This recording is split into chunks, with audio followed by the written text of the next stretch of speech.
we have our expert. We have Major Mohammed Ali Shah, who's joining us this fine morning. Good morning, sir. Thank you for joining us on NewsX. Help us understand, sir, what really is the significance when we look at, these attacks which have taken in Baghdad's green zone. What does it mean for America, considering we have seen U.S. troops being attacked time and again, in Iraq? Their interests have been attacked in the region. And what does it mean for world at large? Well, it's very, very unfortunate that these bombings are happening. And the only way for most of these attacks actually go unclaimed. No one really comes forward and takes responsibility as to which faction, which group, which terrorist outfit it was. Now, they are pressurizing the U.S. troops to vacate Iraq. Though the operations in Iraq ended last month, in a way you can say last year in December. But yet there is a seasonal amount of U.S. troops still in Iraq, which are there for training bases, which are there for they have formed a coalition with Iraq. So now these factions really want the U.S. troops to vacate as soon as possible. And secondly, it will also, in a way, a signal of the second death anniversary of the Iranian General Qasem Soleimani, who was killed in Baghdad on 3rd of January 2020, when he was going to meet the Iraqi Prime Minister on his way. So that time US has used a drone. So similarly, these people, they have no other way it's a green zone, right?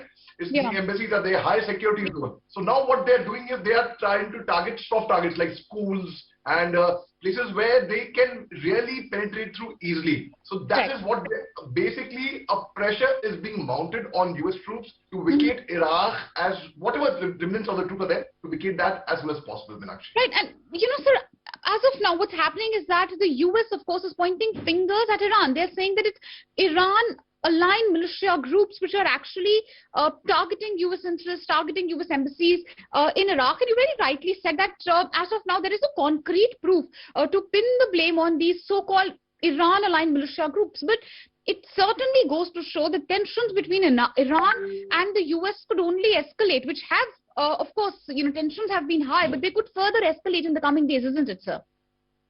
Absolutely, you are bang on there. And in the month of November, there was a ploy, there was a bid to assassinate the Prime Minister of Iraq as well. But then he escaped. And on the 5th of January, again, there was a drone strike, and where, of course, there was no casualty there. So these bombings the last few months particularly has been happening. And yes, and as you rightly said that Iran, US is trying to blame Iran. There is no smoke without fire. Of course, when they point the fingers towards Iran, they could be. I mean, it is a faction of the Islamic State, ISIS. That there is no doubt about that. But now ISIS also has different factions. Like in Afghanistan, we saw when Taliban was coming up, the ISIS Khorasan, which was fighting against Taliban because they felt Taliban is not hardy enough. They are soft. So similarly, there are different factions. Which faction is it? And yes, US has their valid reasons when they point their fingers towards Iran, because that is the only thing that can come to the mind at the moment. If you think logically, who would try to target them at this point of time? It would be certainly and US is in a way right over there. Right, and sir, when we speak of Iran and US tensions, and we always look at international news in context to how it can affect India. As of now, of course, it doesn't look like it affects India directly, but tensions, as we were speaking about, between Iran and US are increasing. Remember, Iran, has very recently conducted these war drills also, as tensions between the two countries are escalating over the nuclear program. What do you see? What do you think? Could it at all have any ramifications for us, for India? Actually, it's like this. The equation and the dynamics are like this: that US and India are together when, like, say, formation of Quad. So Australia, Japan, India, US. They will curb the aggression of China at the Indo-Pacific, at the South China Sea, in fact. So when US and India are in a way allies over there, so most certainly we have to align with America over that. So most certainly the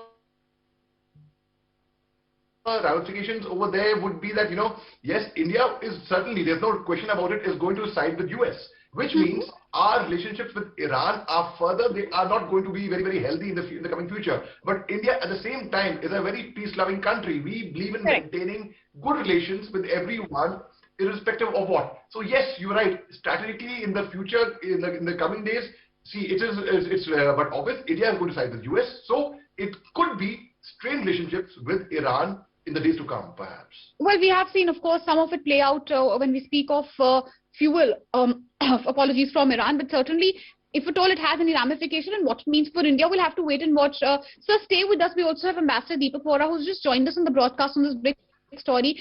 First of all, thank you very much. Always a pleasure to be with you, ma'am, on NewsX, to learn from you, from Major Shah, who's outstanding. It is time for everybody in the world to realize, and I repeat this very slowly for the millions of people watching your program, India's foreign policy, its domestic policy, is autonomous. We are not influenced by anybody. We are too big, we are too strong, we are too powerful to kowtow to anybody. India has sons like Major Mohammed Ali Shah, and they will make sure that India does not succumb to pressure. So, of course, we're all proud of. We're very grateful, of course, to Major Mohammed Shah and to you, Ambassador Vohra, for, of course, coming on NewsX and sharing your viewpoints, of course, helping us understand these complex world stories much better. For now, thank you both of you for joining us on the broadcast.